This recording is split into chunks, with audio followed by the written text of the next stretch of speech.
इनके लबे रंगी की निछावर थी कि जिसने। अच्छा, मोहम्मद गफरान ख़ान है, इन्होंने पूछा है कि जैसे कि नात वगैरह जब हम पढ़ते हैं तो लोग हुज़ूर अलैहिस्सलाम के बारे में तुम या तू जैसे अल्फाजों को इस्तेमाल करते हैं, यानी वो अल्फाज अदब वाले नहीं हैं। इसका क्या हुक्म है और क्या इसमें कोई गुनाह होता है, अदब ख़िलाफ़ होगा या नहीं जब नात शरीफ पढ़ें? और आप SAW का ज़िक्र आता है तो दुरूद पाक नहीं पढ़ते नात में लोग, तो ये कैसा? ये SAW क्या होता है जिसका ज़िक्र आता है? नबी पाक सल्लल्लाहु ताला अलैहि वसल्लम के पर जब दुरूद पाक लिखा जाए तो वो मुकम्मल लिखा जाए। इस तरह दरूद को शॉर्ट कर देना ये हराम है, गुनाह है। तो कोई भी शख्स ऐसा कमेंट में या इस तरीके से हुजूर पाक के दरूद पाक के बदले में SWW लिख कर, और इतना मसरूफ़ बंदा है वो, अपने इतना बड़ा बिजनेसमैन है, उसको दरूद पाक लिखने का टाइम नहीं है, तो फिर मोबाइल वगैरह भी काय को इस्तेमाल करते हैं तो दूसरे कामों में ही लग जाएं। कम से कम ये गुनाह उनके सर पे नहीं आएगा। नाते पाक और इस सवाल को भी जो है ना सेपरेट कट कर लिया जाए ताकि ये भी लोगों के लिए आसानी हो जाए, क्योंकि सवाल बहुत आता है।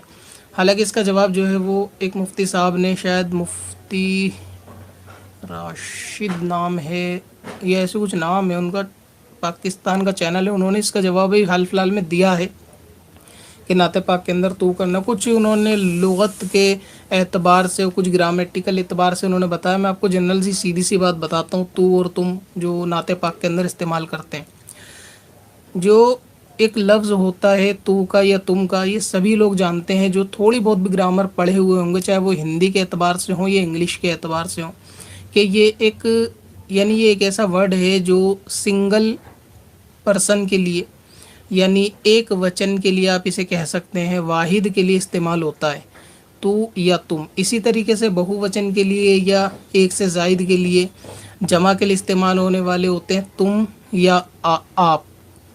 लेकिन आप देखेंगे कि कभी कभी बहुवचन वाला जो अल्फाज होता है ना, आप या तुम, ये सिंगल पर्सन पे भी अप्लाई कर दिया जाता है। अब बहुवचन वाला अल्फाज यानी प्लूरल वाला अल्फाज जो है वो, सभी लोग भाग गए क्या? चालू है लाइव? खबर नहीं हो रही, सारे लापता हो गए। चालू है। कभी कभी ऐसा होता है कि बहुवचन वाले जो अल्फाज होते हैं यानी जमा वाले, वो बहुवचन होने के बावजूद भी सिंगल वचन के ऊपर अप्लाई हो जाते हैं। मिसाल के तौर पे जैसे इंग्लिश में आप लेंगे यू, तो ये यू जो है ना बहुत सारे लोगों के लिए भी इस्तेमाल होता है, और यानी बहुवचन में भी इस्तेमाल होता है और सिंगल के लिए भी हो सकता है। हिंदी में अगर आप तुम लेंगे यानी तू और तुम या तू और आप, तो ये आप और तुम एक वचन बहुवचन दोनों के लिए इस्तेमाल जो है वो किया जाता है और किया जा सकता है। यानी तुम सब या आप सब इस तरीके के लिए होता है। तो सेम प्रोसेस ये एक वचन के लिए भी है कि एक वचन के ये जो अल्फाज होते हैं ना कि तू और तुम, यानी जिसको आप बेअदबी तसव्वुर कर रहे हैं, इसका जो दारो मदार होगा इसके अदब या बेअदबी के लिए, इसका दारो मदार दो चीज़ों के ऊपर होगा। सबसे पहले तो ये कि जब ये लफ्ज़ बोला जाएगा तो इसके अंदर तौहीन और इज़्ज़त कब पाई जाएगी, इसके बाकी के अल्फाज बताएंगे जो इसके साथ मिक्स हैं। यानी चाहे इसका अगला लफ्ज़ हो या इसका पिछला लफ्ज़ हो, वो लफ्ज़ बताएंगे कि यहाँ सेंटेंस ये तौहीन का है या बेअदबी का है। और अगर ये खाली लफ्ज़ होगा तो आप इस पर डिसाइड भी नहीं कर सकते कि ये तौहीन है। यानी मिसाल के तौर पर अगर कोई बोले तू, तो ये आप इसको पूरी तरह वेरीफाइड नहीं कर पाएंगे इस तू से मुराद क्या है। अगर ये बोलें कि तू बहुत करम वाला है, तो इसके बाद जो अल्फाज हैं यानी करम वाला होना, इस तू के साथ ये मिलकर ये बता रहे हैं कि यहाँ पर जो है वो ताज़ीम मुराद है, तौहीन मुराद नहीं है। या फिर किसी के साथ ये अल्फाज इस्तेमाल किए जाएं, यानी उस बात का सियाक व सबाक देखा जाएगा, उसका अगला पिछला हिस्सा बातों का, या वहाँ पर उसकी कैफियत और मफ़हूम क्या निकलता है, ये डिपेंड करता है उस सूरत पे।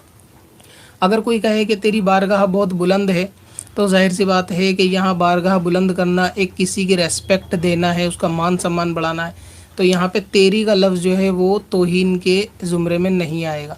और अगर कोई सामने वाला किसी को मुखातिब करते हुए ये कहता है कि तेरी औकात क्या है, तो ऐसी सूरत में यहाँ पे तेरी का लफ्ज़ क्योंकि औकात के साथ आया है, तो यहाँ पे बिल्कुल सेंटेंस के हिसाब से मालूम चलेगा कि यहाँ पे तौहीन मुराद है। तो किसी भी लफ्ज़ को बोलते वक्त के अगर कोई तू या तुम बोल रहा है, तो ऐसी सूरत में उसके आगे पीछे के अल्फाज क्या हैं उससे बिल्कुल साफ़ हो जाता है, बिना किसी यानी जांच करे बगैर के बंदे का वहाँ पर माफ़ी ज़मीर क्या है, तो उससे बिल्कुल क्लियर हो जाएगा कि बंदा तौहीन कर रहा है या अदब कर रहा है। ये पहली चीज़ है कि किसी भी लफ्ज़ को अगर तू के साथ आप कंपेयर करेंगे तो उस लफ्ज़ के आगे पीछे का और लफ्ज़ भी देखने पड़ेंगे, जिससे पूरे सेंटेंस से ये चीज़ या ज़ाहिर होगी कि बंदे ने तौहीन करी है या नहीं। दूसरी चीज़ ये होगी कि बाज़ अल्फाज ऐसे होते हैं कि जो हमारे उर्फ़ में जारी होते हैं और वहाँ उससे मुराद तौहीन नहीं लिया जाता। इसकी एक मिसाल समझें, बहुत से अभी गांव देहात के अंदर ऐसी ज़ुबान चलती है कि जहाँ पर एग्ज़ाम्पल के तौर पर अगर कोई बेटा अपनी माँ से कहता है कि माँ तू मेरे साथ चल, मैं तेरा इलाज कराऊंगा शहर जाके, तो अब ये अपनी वालिदा से कहना कि माँ तू मेरे साथ चल, मैं तेरा इलाज कराऊंगा, अब ये तू और तेरा यहाँ पर तौहीन के ज़ुमरे में नहीं लिया जाएगा। ना ही इस बेटे को बेअदब कहा जाएगा, ना ही इसको तौहीन करने वाला, क्योंकि मैंने बताया कि बाज़ अल्फाज जो है हमारे उर्फ़ में जारी होते हैं कि जिससे तौहीन मुराद नहीं लिया जाता। तो इसी तरह माँ से ये कहना कि तू मेरे साथ चल, मैं तेरा इलाज कराऊंगा, तो ये तौहीन नहीं समझी जाएगी। हाँ, तौहीन क्यों कि अगर वही आगे पीछे के अल्फाज ऐसे हों कि तेरी औकात क्या है, तो उससे मालूम चलता है कि बंदा तौहीन करने का इरादा रखता है, इसकी नीयत तौहीन की है और अमाल का दारो मदार वो बंदे की नीयत के ऊपर है। ये इसी तरह अगर कोई शख्स कहता है कि माँ तू खाने में नमक बहुत तेज़ डालती है, तो इस तरीके के जुमले भी जो है ना बाज़ अवकात वो तौहीन के दायरे में नहीं आते, कि बाज़ ऐसी यानी जगह होती हैं कि जहाँ पर ये जुमले सेंटेंस जो उर्फ़ में जारी होते हैं इनको तौहीन नहीं समझा जाता। तो इसीलिए हुज़ूर अकरम सल्लल्लाहु अलैहि वसल्लम पर जो नाते पाक लिखी गई होती हैं जिसमें तू या तेरे जैसे अल्फाज इस्तेमाल होते हैं, तो वो किसी किस्म की कोई तौहीन नहीं होती है। और उसके आगे पीछे के आप सेंटेंस देखेंगे तो आपको मालूम चल जाएगा कि वहाँ पर जो है वो ताज़ीम ही मुराद होती है, और किसी मुसलमान से कोई भी तौहीन का यानी इस तरीके का अंदेशा रखना, गुमान रखना कि वो नबी पाक की तौहीन करेगा, ये एक नामुमकिन चीज़ है। अगर वाकई वो सही अक़ीदा सुन्नी मुसलमान है तो वह ऐसा नहीं कर सकता। दूसरी बात ये कि मुसलमान के कलाम को जो है उसकी बातों को वो अच्छाई के ऊपर ही बेस्ड रखा जाएगा जब तक उससे कोई गुंजाइश गुनाह की ज़ाहिर नहीं होती।